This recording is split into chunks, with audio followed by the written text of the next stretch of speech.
Tá bom? Nós estamos algumas semanas estudando doutrinas. Nós estamos há algumas semanas também dentro da doutrina, se eu não me engano, passamos pela doutrina do pecado. Nós estamos ainda na doutrina do pecado, de acordo com a revistinha? Acredito que sim, tá bom? Às vezes dá um bug na minha mente, mas fique em paz. Nós paramos para estudar um pouco detalhadamente, três inimigos do cristão, ok? Nós já estudamos, na realidade, um deles, que era... Não é o principal, eu coloco o terceiro lugar, segundo lugar. Qual que é o terceiro inimigo do cristão? Satanás, ok? E o segundo inimigo do cristão que nós vamos estudar esta noite chama-se mundo, ok? Vamos orar. Pai, obrigado, Senhor, por esse privilégio de aprender a Tua palavra. Fala conosco poderosamente. Nos ajude a entender a Tua palavra em santidade, em alegria. Fala conosco, quebranta-nos. Em nome de Jesus. Amém. Eu convido os irmãos a abrirem suas Bíblias lá para Romanos. Nós vamos ver hoje o segundo inimigo do cristão, chamado mundo, ok? O segundo inimigo do cristão chama-se mundo. Romanos 12, versículo 2. Romanos 12, 2. É um texto muito famoso. Nós já lemos ele diversas vezes. Romanos 12, 2. Assim diz a palavra do Senhor: e não vos conformeis com este século, mas transformai-vos pela renovação da vossa mente, para que experimenteis qual seja a boa, agradável e perfeita vontade de Deus. 1 Pedro 1, 4 a 16. Alguém pode ler, por gentileza? 1 Pedro 1, 14, a 16? 1 Pedro 1, 14 a 16?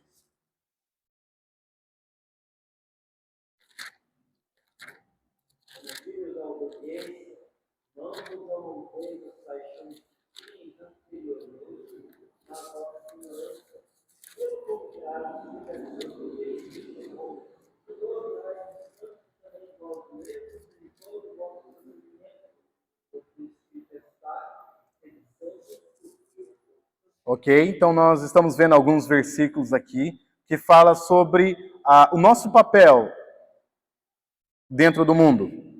Qual é o papel da igreja? O que Deus espera da igreja neste mundo vil? Lá em Tessalonicenses 4, versículo 3 a 8, Tessalonicenses, 1 Tessalonicenses 4, 3 a 8. Assim diz a palavra do Senhor. Olha só, você quer saber a vontade de Deus esta noite? Olha o que a palavra de Deus nos diz. Pois esta é a vontade de Deus, a vossa santificação, que vos abstenhais da prostituição, que cada um de vós saiba possuir o próprio corpo em santificação e honra, não com desejo de lascívia, como os gentios que não conhecem a Deus.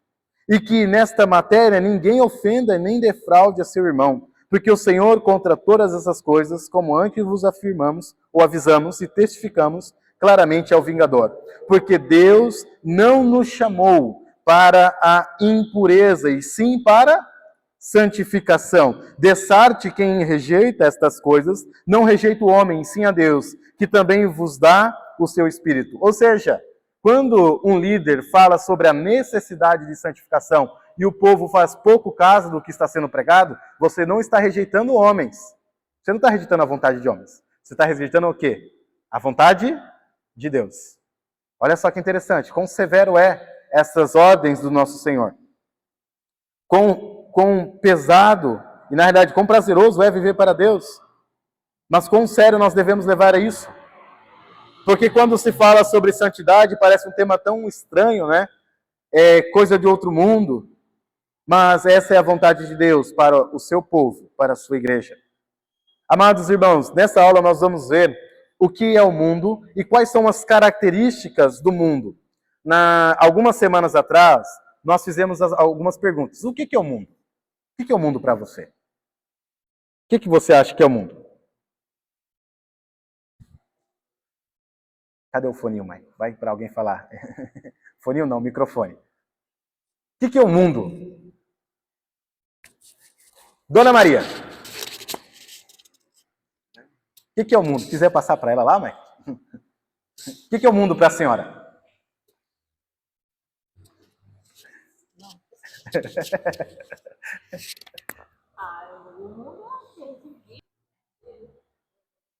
Coisa ruins? Lasanha é ruim? Mas tá, é do mundo.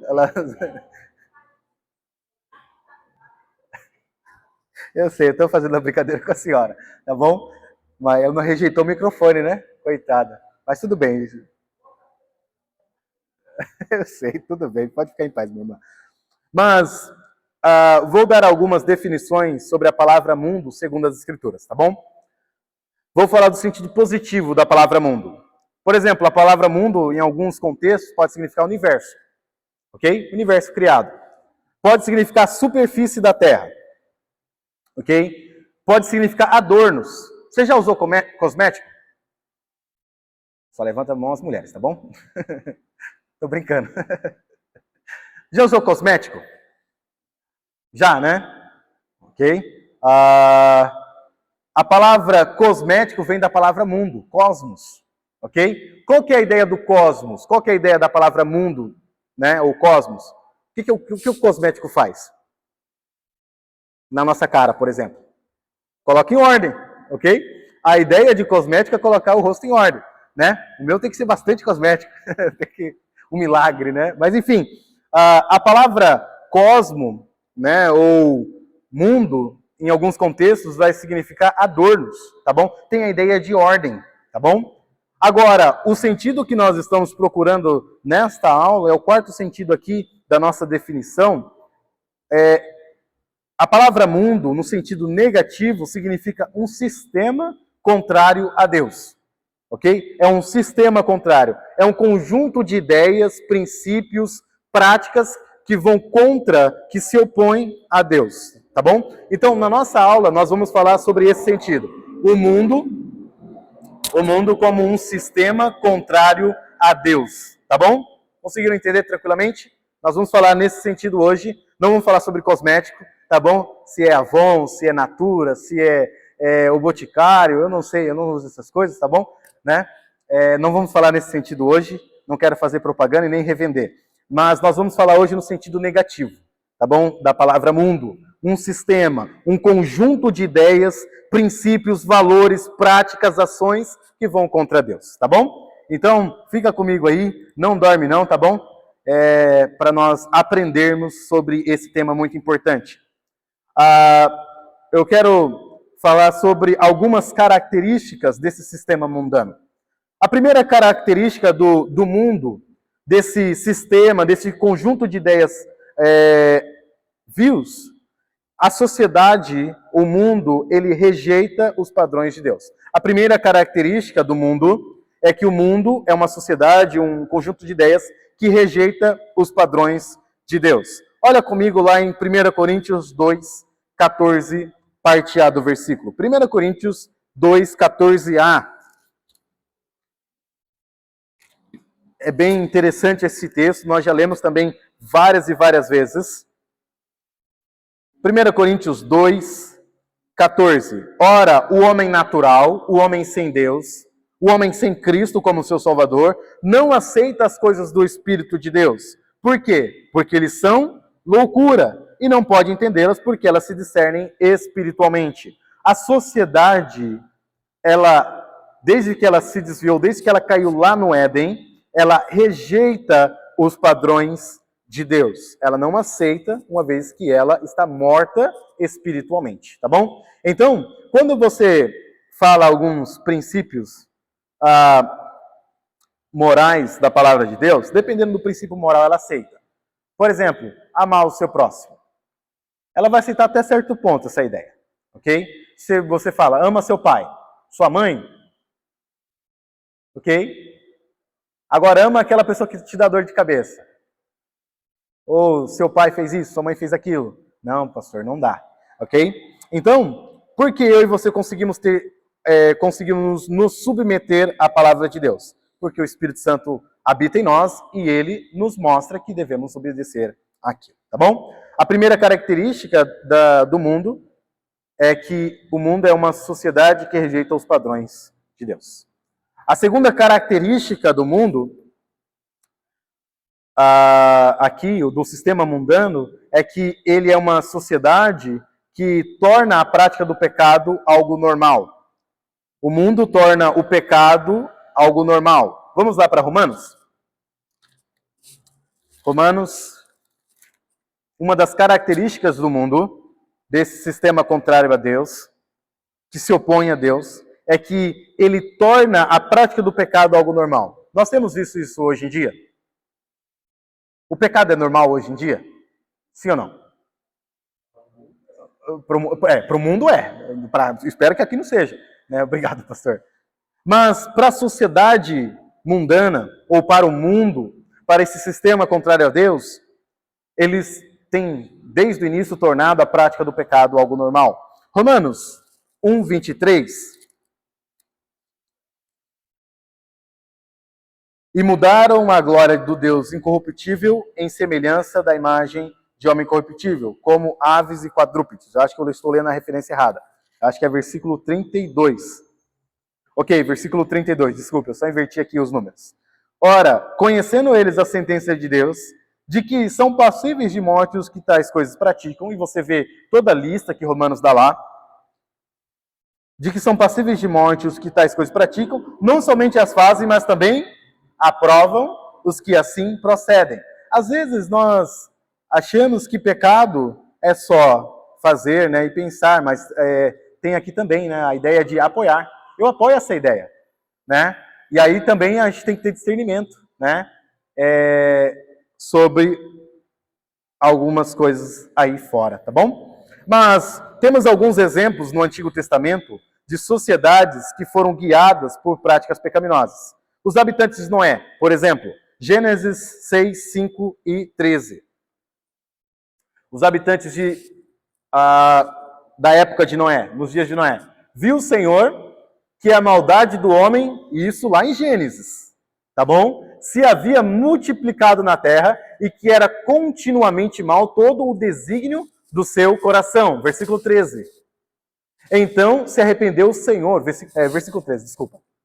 Então disse Deus a Noé: resolvi dar cabo de toda a carne, porque a terra está cheia da violência dos homens. Eis que os farei perecer juntamente com a terra. Isso é a época de Noé, nos dias de Noé. Sodoma e Gomorra. Gênesis 18, versículo 2. Levantou eles os olhos, olhou, e eis três homens de pé em frente dele. Vendo-os, correu da porta da tenda ao seu encontro, prostrou-se em terra. Agora, capítulo 19, 5 a 8. E chamaram por Ló e lhe disseram: onde estão os homens que à noitinha entraram em tua casa? Traze-os fora a nós para que abusemos deles. Versículo 6. Saiu-lhes então Ló à porta e fechou após si. Isso aqui é a maldade de Sodoma e Gomorra. Agora, olha lá em Levítico 18. Levítico 18, versículo 1 e 4. O contexto, o que esse texto está tratando é as práticas sexuais ilícitas no Egito e em Canaã, ok? Se você depois estudar todo o contexto, você vai ver. Olha, não deite com animal, no sentido de ato sexual, ok? Não deite com a mulher do teu pai, ou seja, a madrasta. Eu tenho dificuldade de falar essas palavras, né? Não deite com seu parente, no sentido sexual, relacionamento físico, tá bom? E aí você vê Deus dando todo o parâmetro, tá bom? Levítico 18, 1 a 4, diz o seguinte, vamos lá. Disse mais o Senhor a Moisés: fala aos filhos de Israel e diz-lhes: eu sou o Senhor vosso Deus. Não farei segundo as obras da terra, do Egito, em que habitastes, nem farei segundo as obras da terra de Canaã, para a qual eu vos levo, nem andeis nos seus estatutos. Fareis segundo os meus juízos e os meus estatutos guardareis, para andardes neles. Eu sou o Senhor vosso Deus. Agora aqui você começa a ter ideia do versículo de Romanos 12, versículo 2. Lembra? Não vos conformeis com este século. Ok? Agora, olha só a ideia de santidade. Ok? Deus ele está atacando uma prática pecaminosa aqui. Isso está errado. Olha, a sociedade está tendo tal prática. Olha, vocês vieram de uma sociedade onde tinham tais práticas. Vocês estão indo para uma sociedade onde tem tais práticas. Eu quero que vocês não ajam da mesma forma. Essa é a ideia de santidade. Você vê aqui, olha só como as sociedades viviam naquela época. E Deus já dá todo um parâmetro. Eles estão fazendo isso, aquilo, outro. E aí nós vemos hoje, né? Não é tão diferente, né? Vai piorar. E você vê naquela época que as coisas já eram terríveis. Então, nesse texto, podemos entender tanto o que é ser mundano, quanto o que é ser santo. Você consegue ver que ser mundano, o que é mundo? Lembra? Sistema contrário a Deus. Ou seja, ser mundano é agir segundo os princípios pecaminosos da época. Versículo 3, novamente lá. Olha o que é ser mundano. Versículo 3. Não fareis segundo as obras da terra do Egito, em que habitasses, nem fareis segundo as obras da terra de Canaã, para a qual eu vos levo, nem andareis nos seus estatutos. Então, ser mundano é agir segundo os princípios pecaminosos da época. Não tem nada a ver, por exemplo, amados irmãos. Jogar futebol é ser mundano? Depende, ótimo. Sempre tem essa palavrinha, depende. Assistir futebol é pecado? Depende do jogo, né? Porque tem jogo que é terrível. Mas não é pecado, ok? Agora, pecado é falar palavrão dentro do jogo, dar mau testemunho, brigar com o juiz, brigar com todo mundo. Isso é pecado. Jogar vôlei é pecado? Não. O Jorginho, não, de forma alguma. Jogar ping-pong é pecado? Depende de quem você está jogando, né? Que você se estressa, mas brincadeira. Mas, amados irmãos, muitas vezes nós tentamos colocar, isso aqui é pecado. E aí, note só, quando nós começamos a estudar as Escrituras, nós começamos a entender o que é mundanismo, que é um sistema filosófico, uma forma de pensar contrária a Deus, aí nós começamos a entender, bom, isso aqui não é mundano, essa prática não é mundana, isso aqui não é pecado, porque não está indo contra Deus e nem seus princípios, ok? Então, nesse texto aqui nós conseguimos entender a ideia de mundanismo e santidade. Santidade, ser santo, é agir segundo os mandamentos do Senhor. Olha o versículo 4. Fareis segundo os meus juízos, e os meus estatutos guardareis, para andardes neles. Eu sou o Senhor vosso Deus. Isso é santidade, tá bom? É andar segundo os mandamentos do Senhor. Também no Novo Testamento nós vemos alguns exemplos de perversidade na humanidade. Você vê Paulo estando em Atenas, uma cidade idólatra. Você vê em Éfeso, uma cidade onde eles idolatravam a deusa Diana, adoravam a deusa Diana. Corinto era uma cidade imoral. O apelido corintiano era algo terrível. Não, se você é corintiano, tá bom? Atualmente, tudo bem, ainda é.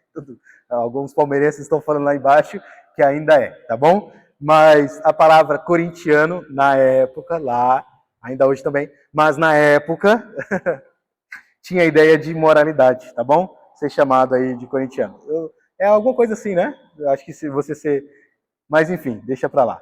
Não se ofenda se você é, tá bom? Mas ainda há tempo de conversão. Hoje é dia de salvação, né? Vamos lá. Uma sociedade, a terceira característica do mundo é uma sociedade que vive em busca de bens e segurança material. Agora eu vou pegar no calo. Muitas vezes, nós somos mundanos dentro da igreja. Não parece. Mas vivemos como se Deus não existisse. Andamos como se Deus não existisse. Não nos preocupamos com Deus. Uma das características do mundo é que ele vive em busca de bens e segurança material. Agora, deixe-me fazer uma observação. É errado ter um bom emprego? Não. É errado estudar? De forma alguma. A Bíblia, lá em Provérbios, incentiva que nós busquemos a sabedoria. Ok? É errado trabalhar para pagar as contas? Claro que não. Senão eu estou em pecado. Não é errado você trabalhar e se dedicar. O problema é você adorar essas coisas como seu Deus. Note comigo, lá em Marcos, capítulo 4, versículo 18 a 19. O contexto aqui é a parábola do semeador. E são 4 tipos de solos aqui. E um deles é nos dito o seguinte, versículo 18. Marcos 4, 18. Os outros, os semeados entre os espinhos, são os que ouvem a palavra.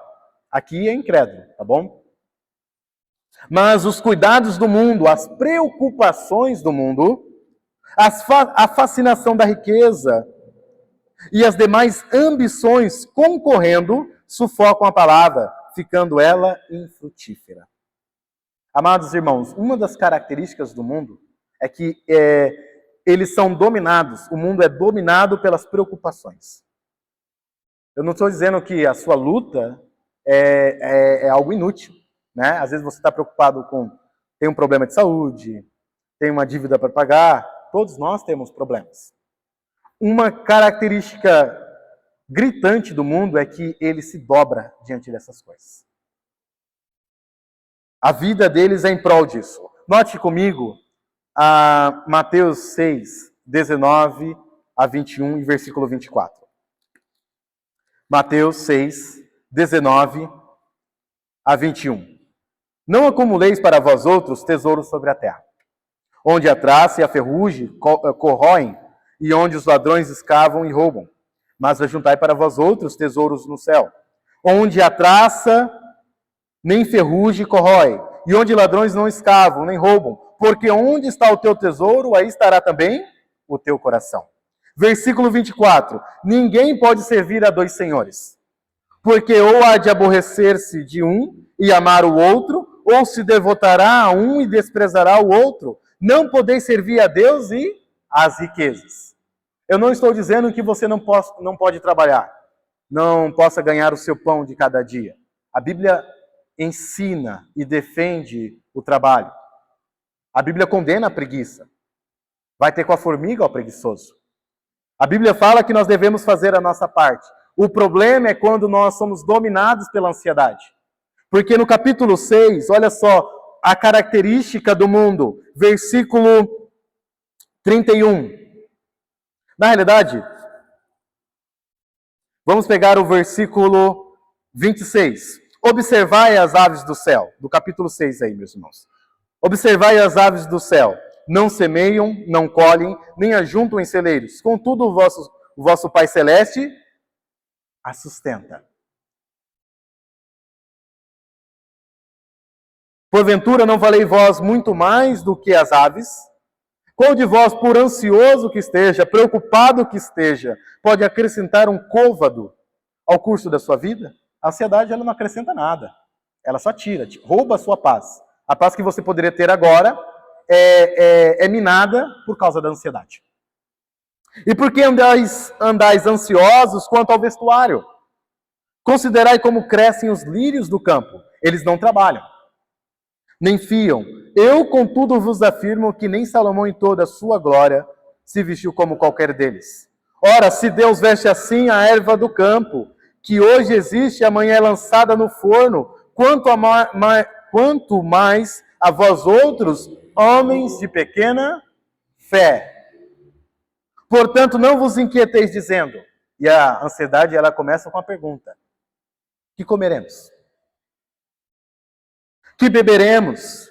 Ou com que nos vestiremos? Porque olha só o versículo 32, porque quem? Porque os gentios. Ou seja, o povo que não tem a lei de Deus, que não conhece Deus. Porque os gentios, um povo que não conhece Deus, é que procuram todas essas coisas. Pois o vosso Pai Celeste sabe sabe. Um verbo fascinante aqui. Ele sabe que necessitais de todas elas. Deus nunca é pego de surpresa. Está passando uma dificuldade? Deus não... Oh, rapaz, esqueci do Herbert. Ele não é pego de surpresa. Pois o vosso Pai Celeste sabe que necessitais de todas elas. Buscai, pois, em primeiro lugar o seu reino e a sua justiça, e todas essas coisas vos serão acrescentadas. O mundo, segundo o nosso Senhor Jesus Cristo, ele corre atrás dessas coisas. A vida dele é em prol do pão. Mas a palavra do Senhor nos diz, amados irmãos, nem só de pão viverá o homem, mas de toda palavra que procede da boca de Deus. Eu não estou dizendo que você não deva trabalhar. Novamente, a Bíblia condena a preguiça. Se você tem saúde, se você tem disposição, irmãos, trabalhemos. Mas eu gosto de ver esse contexto no sentido de que quando eu e você não podemos fazer nada, quando nossas mãos estão atadas, quando a nossa saúde nos enfraqueceu, ou quando nós estamos enfraquecidos, quando tudo nos aconteceu de mal, Cristo nos diz, não andeis ansiosos, porque Deus sabe. O mundo, ele vive sem essa esperança, sem essa consciência. O mundo tenta ter controle da sua própria vida, porque os gentios é que procuram todas essas coisas. O mundo, ele tenta viver em prol disso. Quem é o Deus do mundo? Satanás. E é interessante porque Cristo, no versículo 24, fala, vocês não podem ter dois senhores. Vocês não podem servir a Deus e a Mamon. Amados irmãos, nós temos um Deus que está vivo. Mas muitas vezes eu e você somos mundanos dentro da igreja. Achando que Deus não sabe, achando que Deus não tem ciência. Novamente, eu não estou defendendo a preguiça aqui. Eu estou defendendo a fé. Creia em Deus. Trabalhe, se esforce, né? Se dedique das 7 às 5. Bateu o ponto? Família, adoração, comunhão, oração. A conta não vai fechar. E aí aqui existe o propósito da igreja. Irmãos, ajudemos uns aos outros. Por isso que a igreja não pode ser um entrar e sair somente. Nós devemos fazer parte da vida uns dos outros. É perguntar, tá tudo bem? Comeu hoje? Como pagou? As contas estão em dias? Às vezes nós somos orgulhosos. Obviamente nós não devemos mendigar. Mas se Deus tem colocado pessoas em nossas vidas para perguntar se está tudo bem, nós devemos responder. Está difícil. Minha geladeira já ficou vazia. Provavelmente a sua geladeira também já ficou vazia. Já recebi ofertas, já vi a mão do Senhor várias vezes, de orar, e Deus, por favor, envia pessoas para me ajudar, e Deus enviava. E Deus nos ensina, irmãos, Deus não passa a mão em homens de pequena fé. Deus quer que o seu povo seja um povo de fé. O justo viverá pela fé. Diferente do mundo que não tem essa esperança de que Deus proverá. Não estou dizendo que as coisas, né, às vezes acontece, como George Miller, de você estar orando e do nada aparecer uma carruagem, né, com pão e leite. Amém. Mas às vezes, Deus fará como fez com Paulo conosco. Nós vamos aprender o que é fome, o que é nudez, o que é necessidade. Às vezes nós teremos espinhos na carne, mas é interessante que Deus nos dá a paz, a alegria de saber que a sua graça nos basta. Nem sempre é livramento, irmãos. Nem sempre é livramento, mas sempre teremos graça para suportar os espinhos da nossa carne. O mundo não tem essa esperança. O mundo está vivendo de forma desenfreada, ansiosa, como se não houvesse amanhã. Na realidade, ele está preocupado com amanhã. O que comeremos? O que beberemos? Com o que nos vestiremos? Mas nossa fé, irmãos, deve ser a fé de Abraão. Deus proverá. Ainda que a figueira não floresça e que não haja fruto na vide, todavia me alegrarei no Senhor. A nossa alegria não se baseia nas coisas dessa vida, nas coisas materiais. Nossa alegria está em um Deus que não muda. Um Deus imutável, um Deus fiel. És fiel em todo o tempo. Esse é o nosso Deus. Então, amados irmãos, não sejamos homens e mulheres de pequena fé. Sejamos homens e mulheres de fé. Falta isso no nosso meio. Falta homens e mulheres que transtornam o mundo por causa da sua fé. Eu creio no Deus. E se Deus não me livrar, eu não vou me ajoelhar diante de você, Nabucodonosor. Fique sabendo disso. Se Deus quer nos livrar, Ele nos livrará. E esse é um dos exemplos maiores de fé. Fé não é determinismo cego. Eu determino. Deus vai fazer hoje. Ele tem poder para fazer hoje, né? Mas não é essa fé que a Bíblia nos ensina. A Bíblia nos ensina a crer que Deus pode, tudo pode. Para Ele não há impossível. Para Deus não existe impossível. Se Deus quer fazer, Ele vai fazer. Mas se Ele não quer fazer, amados irmãos, devemos continuar sendo fiéis. E é isso que devemos entender para as nossas vidas. O mundo não tem essa esperança. O mundo não tem essa perspectiva. O mundo não tem essa fidelidade, essa noção de que Deus sabe do que nós precisamos. Então, se você está ansioso hoje, tenha paz, de que Deus sabe o que você precisa. E é bem legal isso, que nós podemos ter essa esperança. Qual é o nosso papel, pastor? Busca, pois, em primeiro lugar o reino de Deus e a sua justiça. E todas essas coisas nos serão acrescentadas. Amém? Então, essa é uma das características do mundo. Eu acho que ainda temos alguns minutos para passar pela próxima. A quarta característica do mundo: uma sociedade que rejeita o povo de Deus. Nós vimos uma sociedade que rejeita os padrões de Deus. E a quarta característica, uma sociedade que rejeita o povo de Deus. É verdade ou não é? O mundo rejeita os crentes? Sim ou não? Sim, ok? Nosso erro é querer ser amado por um mundo que odiou Cristo. É querer ser aclamado, desejado por um mundo que odiou o nosso Senhor. João, capítulo 15, versículo 18.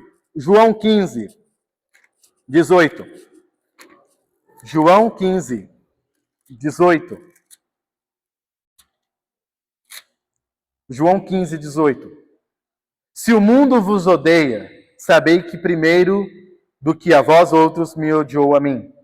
Se vós fosseis do mundo, o mundo o amaria, o que era seu. Como todavia não sois do mundo, pelo contrário, dele vos escolhi, por isso o mundo vos odeia. Lembrai-vos da palavra que eu vos disse, não é o servo maior do que o seu senhor. Se me perseguiram a mim, também perseguirão a vós outros. Se guardaram a minha palavra, também guardarão a vossa. Tudo isso, porém, vos farão por causa do meu nome, porquanto não conhece aquele que me enviou. Note, amados irmãos, o mundo nos odeia. Agora, vejamos bem, sejamos sinceros aqui. O mundo nos odeia por causa da nossa fé. Eu creio que existe um Deus, um Senhor e um Espírito. Um Deus triuno. Eu creio que somente por Cristo o homem tem a salvação. Eu creio que o homem deve ser santo, o homem deve ser sábio. Eu creio que devo ser sincero em meus negócios. Eu creio que eu devo ser puro. Eu creio que não deve fazer tal coisa e tal coisa. O mundo olha para isso e faz uma cara de estranheza. Ok? Esse é o mundo. Agora, tem algumas pessoas que dão motivo para ser odiado. Né? Uma coisa, irmãos, é levar a nossa fé a sério. Quando o crente leva a fé a sério, ele é odiado. Né? O fulano, você pode mentir no relatório para mim, fazendo um favor, para a gente ganhar aquela promoção? Desculpa, eu não posso fazer isso. A pessoa vai ficar com a cara fechada com você, né? Para com você. A pessoa não vai falar com você, mas isso é agir como um cristão. Ok? Agora, ser odiado, ou pedir para ser odiado no sentido negativo, é quando você começa a ser um fariseu, a ser um religioso, né? Não posso dar risada. Tem situações do trabalho que eu não aguento. Né? Esses dias me trancaram, eu e meu colega, para fora do quarto de elétrica, trancaram a gente para fora. Era cômico, né? Eu vou rir. Deus me deu o privilégio de rir, então eu vou rir. É algo pecaminoso? Não, vou rir dessa situação. Coitado do irmão Lourenço e da Dona Maria, né? Coitado da Dona Maria, na realidade. O irmão Lourenço faz piada com ela todo dia, né? Eu com minha esposa.